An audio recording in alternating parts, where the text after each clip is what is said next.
Friends, हमारे YouTube channel पे आपका स्वागत है और मैं हूँ गिरीश महाजन। और आज हम देखने वाले हैं class 10th chapter number 1 real number. So what is real number? A union of rational and irrational number is called as real number and denoted by capital R।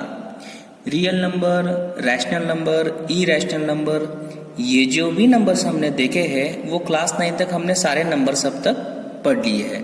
लेकिन क्लास 10th में हमें क्या देखना है? जो रियल नंबर है उसमें जो रैशनल नंबर होता है वो रैशनल नंबर और इरैशनल नंबर कैसे प्रूव करते हैं वो हम क्लास 10 में देखने वाले हैं। तो उसमें हमारा पहला टॉपिक है यूक्लिड डिवीजन लेमा। तो यूक्लिड डिवीजन लेमा क्या है? So let A and B be any positive integer,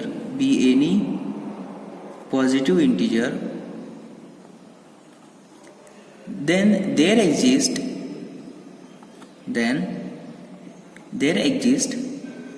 a unique integers Q and R such that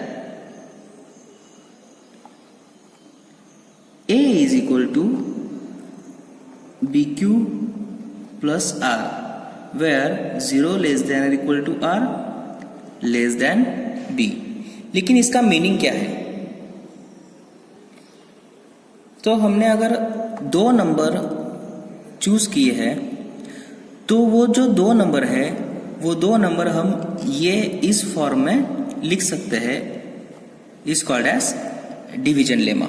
Let A and B be any two positive integers, then there exists a unique integer Q and R such that A equal to BQ plus R, where 0 less than or equal to R less than B। उसका example है means जो भी हम दो integer लेंगे वो दो integer हम इस फॉर्म में लिख सकते हैं। कैसे? सपोज इफ मैंने A इक्वल टू 7 लिया एंड B इक्वल टू अगर 3 लिया तो मैं A को कैसे लिख सकता हूं? A equal to BQ plus R लिखना है मुझे, ओके। और 0 लेस देन और equal to R less than B चाहिए। ये कंडीशन उसने सेटिस्फाई करनी चाहिए। ये कंडीशन है वो सबसे इंपॉर्टेंट कंडीशन है इसमें, ओके। तो इसमें A की वैल्यू अगर 7 है तो मैं 7 को कैसे रिप्रेजेंट कर सकता हूं? 7 इक्वल टू B की वैल्यू क्या है? 3 है। तो मैं 7 को कैसे लिख सकता हूं? 3 इंटू 2 प्लस 3 इंटू 2 कितना हो गया? 6 और ये plus 1 where 0 less than equal to, ये जो R है इसमें R की वैल्यू क्या है? 1। 0 less than equal to 1 less than, और B की वैल्यू क्या है इसमें? B की वैल्यू मैंने क्या ली है? 3। तो देखो 7 को मैं कैसे रिप्रेजेंट करता हूं? 3 into 2 plus 1 where 0 less than equal to R less than B। सो 7 को मैंने इस फॉर्म में रिप्रेजेंट किया। तो ये जो फॉर्म है इसमें ये जो B है और ये जो Q है और ये जो R है ये क्या है? आपके यूनिक इंटीजर है। इसमें क्या दिया है? Q and R unique integers. तो इसमें Q क्या है फिर? ये 2 और ये 1, ये क्या है? यूनिक रिप्रेजेंटेशन आएंगे। तो वैसे ही हर एक नंबर हम इस फॉर्म में लिख सकते हैं, तो इसे हम कहते हैं डिवीजन लेमा। सेकंड एग्जांपल देखो इसमें। सपोज सेकंड एग्जांपल, अगर मैंने सपोज A इक्वल टू 6 लिया एंड B इक्वल टू अगर मैंने 2 लिया तो मैं A को कैसे लिख सकता हूं? 6 इक्वल टू B की वैल्यू में 2 इंटू 3 प्लस अभी 2 इंटू 3 कितना हो गया? 6 हो गया। तो रिमाइंडर कितने आई हमारी? 0। So B equal to 2 into 3 plus 0 where 0 less than equal to R की वैल्यू इसमें क्या है अभी? 0 और लेस देन B की वैल्यू क्या है आपकी? 2। देखो ये आपका था A इक्वल टू B, ये Q plus R, 0 less than equal to R less than B। देखो A equal to 6 b equal to 2, q equal to 3, r equal to 0. So r की वैल्यू 0 और b की value 2. So therefore 6 को मैं कैसे represent कर सकता हूँ? इस तरह मैं 6 को रिप्रेजेंट कर सकता हूँ. So is called as Euclid division lemma. Okay, तो इस चैप्टर में सबसे इंपॉर्टेंट है नोटेशन. तो उसमें पहला नोटेशन है, हमने बहुत चीज में पढ़ा है, ये a upon B. So a upon B means इसको हम कैसे लिख सकते हैं? It is of the form a upon B, it is of the form a equal to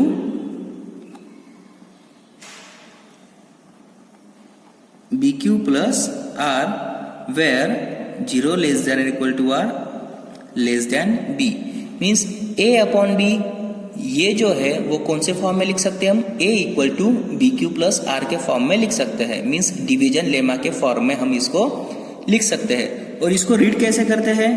and read as a is divisible by b. a is divisible by b. इसे हम ऐसे read करते हैं. तो देखो ये फॉर्म क्या है आपका? तो a अपॉन बी, इसको ये फॉर्म में हमने कैसे लिखा? ये जो फॉर्म आपको दिया है इस फॉर्म में हमने a अपॉन बी को कैसे लिखा? तो हम एग्जांपल से इसको डिस्कस करते हैं. सपोज मैंने a की वैल्यू सपोज 8 ली है, ओके, और b की वैल्यू अगर मैंने 3 ली है, तो मैं ये जो 8 है उसको कैसे रिप्रेजेंट कर सकता हूँ? 8 को मैं कैसे रिप्रेजेंट कर सकता हूँ? 3 इंटू 2 प्लस 2, ऐसे मैं 8 को रिप्रेजेंट कर सकता हूँ. बराबर. तो देखो इसमें 8 क्या है आपकी? a की वैल्यू. ओके, ये b क्या है आपका? ये देखो नीचे वाला 3 ये b है, और ये 2 क्या है आपका? ये q है. और ये जो और 2 बचा है वो क्या है आपका? r है. Means a equal to 8, b equal to 3. So therefore 8 upon 3 it is of the form a equal to bq plus r where 0 less than equal to r. r की वैल्यू क्या है इसमें? 2 लेस देन b की value क्या है इसमें? b की value क्या है इसमें? 3. सो देखो ये 0 less than equal to r less than b. तो ये देखो 8 अपॉन 3 ये हमने डिवीजन लेमा में एक्सप्रेस किया. So 8 upon 3, so 8 equal to 3 into 2 plus 2. So therefore any number of the form is of the form a equal to B Q plus r where 0 less than equal to r less than b. तो ये है हमारा Euclid division lemma. लेकिन इसमें ये जो sign है वो कैसे रीड करते हैं? a is divisible by b. और इस चैप्टर में सबसे इंपॉर्टेंट नोटेशन है अभी notation number 2, b divides a. ये जो साइन है वो साइन क्या है? डिविजिबल की साइन है, डिविजिबल. ओके, और ये जो स्ट्रेट साइन है वो किसकी साइन है? Divides. Okay, b divides a. तो इसको रीड कैसे करते हैं? Read as b divides a. And it is, इसको एक्सप्रेस कैसे करते हैं? फिर इसको एक्सप्रेस करते हैं हम a equal to B Q plus r where 0 less than equal to r less than b. Means ये b डिवाइड्स a को हम ऐसे एक्सप्रेस करते हैं, इसमें a डिविजिबल बाय b को हम ऐसे एक्सप्रेस करते हैं a equal to B Q plus r और a equal to B Q plus r. Means ये रिप्रेजेंटेशन अगर सेम है तो a डिविजिबल बाय b ये किसके समान हुआ? b डिवाइड्स a के समान हुआ. That is a upon b equal to b divides a equal to B Q plus r where 0 less than equal to r less than b. So a upon b equal to b divides a means a is divisible by b. तो इसका meaning क्या हुआ? b divides a equal to a equal to B Q plus r. इसका क्या है? आपका representation है. Okay तो ये जो है b डिवाइड्स a, ये हम बहुत एग्जाम्पल में यूज करने वाले हैं. तो ये सबसे इंपॉर्टेंट है. अगर b a को डिवाइड्स कर रहा है, b डिवाइड्स a, तो उसका रिप्रेजेंट कैसे होगा? उल्टा. सो a ऊपर आ जाएगा, a equal to B Q plus r. Okay so come to the example. तो देखो इसमें नोट नंबर फर्स्ट है, if b divides a then there exists a integer q and r such that a equal to bq plus r where 0 less than or equal to r less than b. जैसे हमने previous इसमें b divides a को हम ऐसे represent करते हैं कहा ना, तो वैसे ही if a b divides a then there exist a integers q and r such that a equal to bq plus r. Example, suppose हमने एग्जाम्पल लिया 8 डिवाइडेड बाय डिवाइड्स 16. 8 डिवाइड 16, तो ये क्या है? डिवाइड के साइन है. तो ये जो 16 है, 16 हम कैसे रिप्रेजेंट कर सकते हैं? 16 इक्वल टू 8 इंटू 2 प्लस 0. ये b है आपका और ये a है, डिवाइड्स का साइन है. तो ये जो नीचे वाला है ये ऊपर आता है. सो 16 इक्वल टू 8 इंटू 2 प्लस 0, हम इसको रिप्रेजेंट कर सकते हैं. ओके तो सबसे इंपॉर्टेंट है, अगर आपको ऐसा मिला है b डिवाइड्स a, अगर आपका एग्जांपल में आ गया सपोज b डिवाइड्स a, तो हम b डिवाइड्स a को कौन से फॉर्म में लिख सकते हैं? a equal to B Q plus are के फॉर्म में हम इसे लिख सकते हैं. और अगर एग्जाम्पल में सपोज 8 डिवाइड्स 16 आ गया, मीन्स इसमें क्या है? r की वैल्यू अगर 0 है तो हम b डिवाइड्स a को कौन से फॉर्म में लिखेंगे? सिर्फ a equal to B q. क्यों? क्योंकि इसमें r की वैल्यू क्या है आपकी? 0. तो वो लिखा नहीं भी लिखा तो भी चलेगा.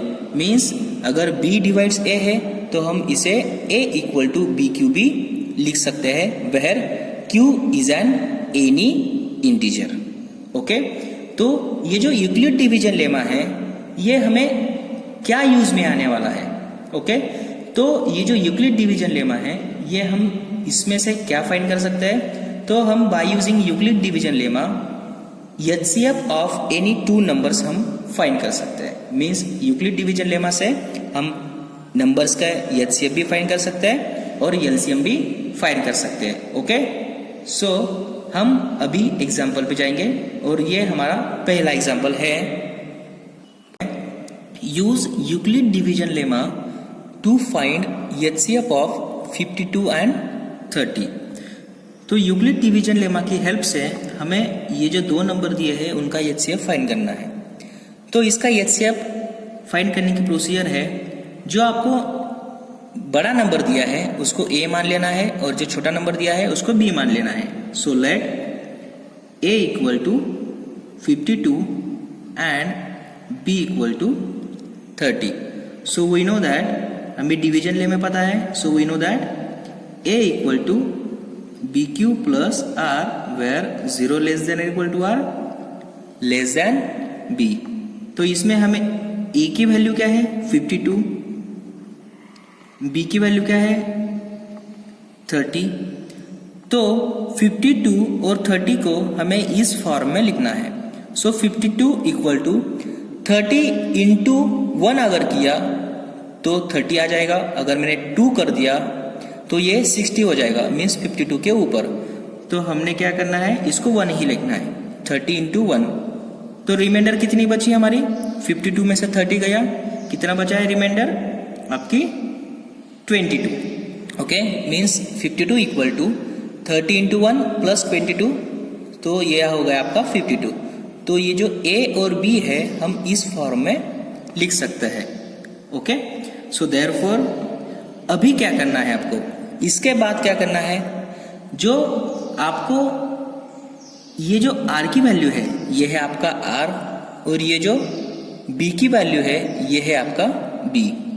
तो ये जो B है उसको आपको A बनाना है, और ये जो R है उसको आपको B बनाना है। मीन्स जो आपको ये जो नंबर मिले हैं 30 एंड 22, तो फिर से ये जो B है उसको आपको क्या करना है, 22 के रिप्रेजेंटेशन में लिखना है। मीन्स 30 हम कैसे लिख सकते हैं, 22 इंटू 1 प्लस 8 हम इसे लिख सकते हैं। फिर से ये जो 22 है वो 22 आपको एक ही जगह पे देना है, मीन्स 22, और ये जो 8 है उसको आपको B की जगह पे देना है।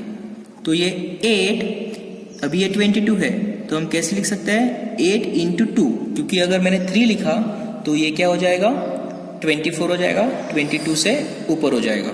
So 8 into 2 plus 6। ओके, फिर से ये जो 8 है वो क्या करना है, आपको A की जगह पे लेना है, और ये जो 6 है वो B की जगह पे लेना है।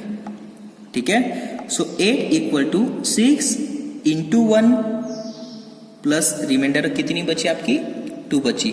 फिर से ये जो 6 है वो क्या करना है, आपको A की जगह पे लेना है, और ये 2 है वो B की जगह पे लेना है। तो ये 6 को हम कैसे लिख सकते हैं, 2 इंटू 3 प्लस 0। ओके, तो ये क्या हो गया आपका, 6 इक्वल टू 2 इंटू 3 प्लस 0। तो ये जो प्रोसीजर है ये प्रोसीजर कब तक फॉलो करनी है, जब तक आपकी रिमाइंडर 0 ना आए। एक बार आपकी रिमाइंडर अगर 0 आ गई तो ये जो लास्ट स्टेप में जो B की वैल्यू है आपकी, लास्ट स्टेप में ये देखो, ये पहला नंबर क्या है आपका B है, तो लास्ट स्टेप में जो B की वैल्यू है वो होता है आपका HCF। So therefore HCF of 52 and 30 equal to 2।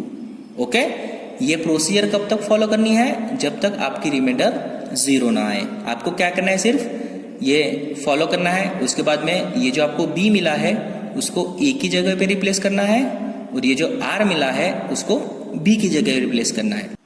तो इस टॉपिक का हमारा सेकंड एग्जांपल है 135 एंड 225, इसका हमें HCF निकालना है।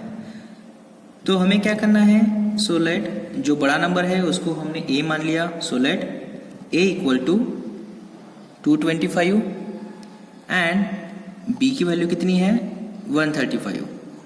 So we know that A equal to BQ plus R where 0 less than or equal to R less than B। So therefore A की वैल्यू कितनी है, 225, B की वैल्यू कितनी है आपकी 135। तो Q और R की वैल्यू फाइंड करनी है।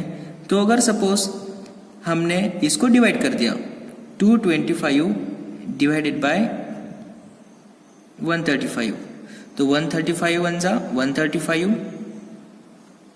ओके, तो रिमाइंडर कितनी आती है फिर, ये 0 और 22 में से 13 गया, ये आपकी 19 रिमाइंडर। ओके, तो ये क्वोशिएंट है, क्वोशिएंट मीन्स Q की वैल्यू होती है। सो 135 इंटू Q मीन्स आपका 1 प्लस R, रिमाइंडर कितनी मिली है आपको 90।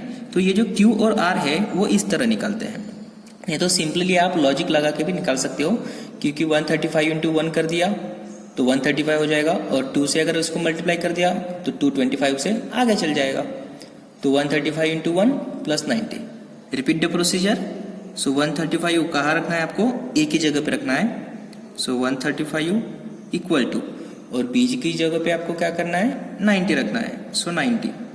तो फिर से 135 को अगर मैंने 90 से डिवाइड कर दिया, 135 तो कितना आता है 90 वन जा 90, 135 में से 90 गया, कितना बचा आपका 45।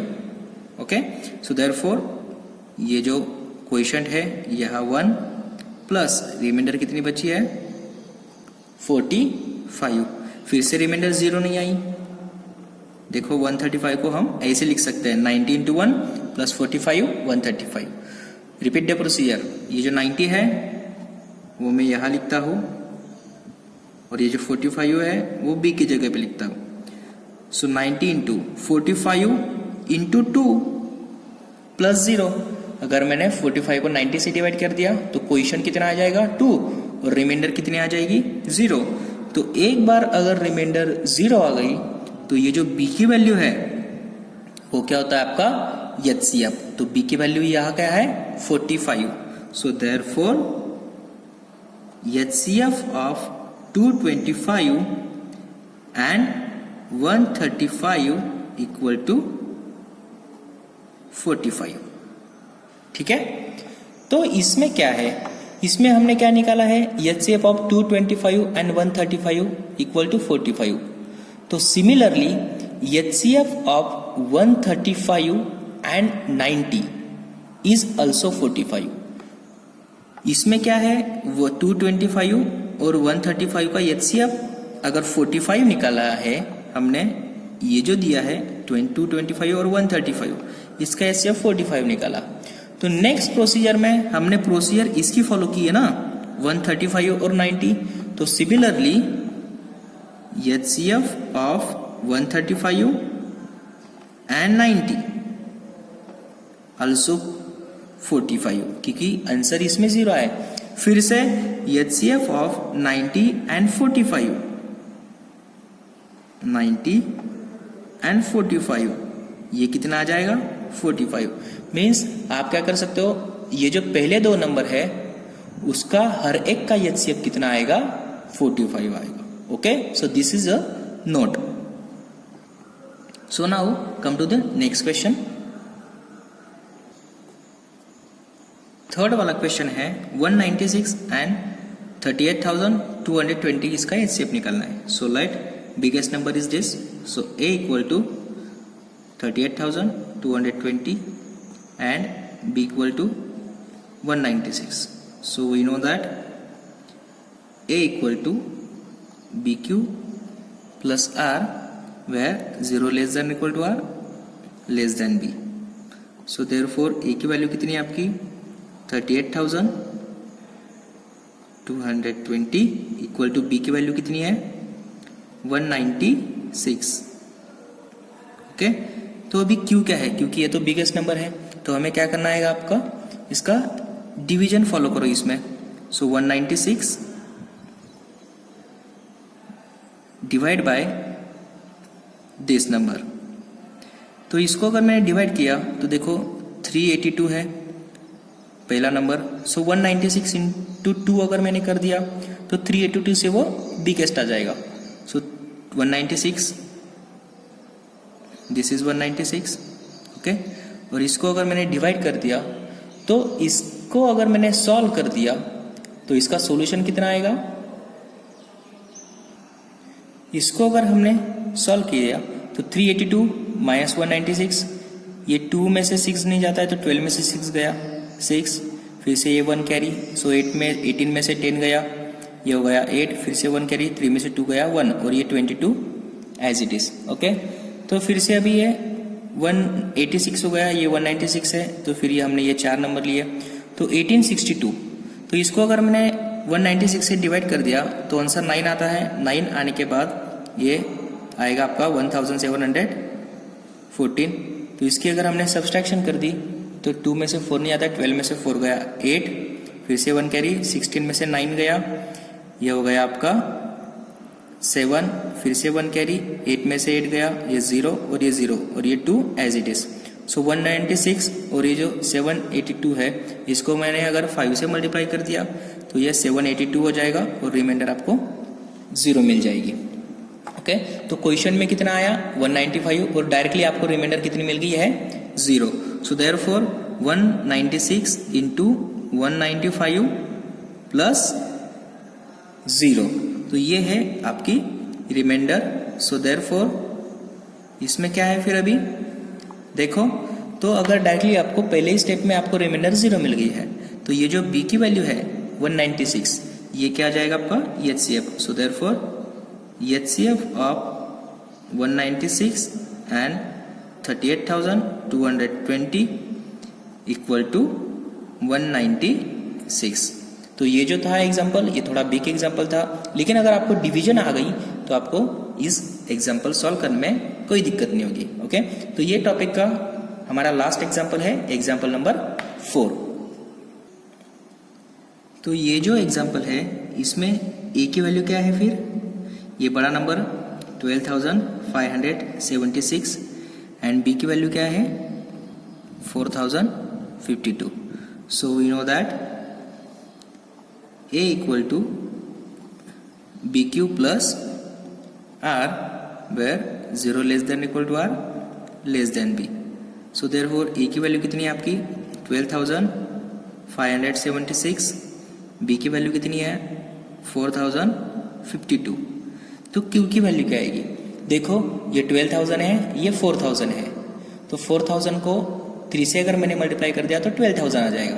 ओके, तो मल्टीप्लाई बाय 3, ऐसा लॉजिक आपको लगाना है। सो 4,000 मल्टीप्लाई बाय 3 इक्वल टू ये समथिंग आ जाएगा, प्लस अगर मैंने इसको इससे मल्टीप्लाई कर दिया तो रिमाइंडर बचती है आपकी 420, आप कैलकुलेशन कर सकते हो।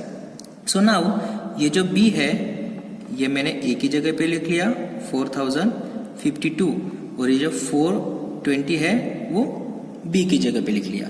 अभी ये 420 है और ये है आपका 4,000, अगर मैंने 420 को 10 से मल्टीप्लाई कर दिया तो 42,000 हो जाएगा, 4,200 हो जाएगा, और यहाँ 4,052 है, तो मैं क्या करता हूँ इसको 9 से मल्टीप्लाई करता हूँ।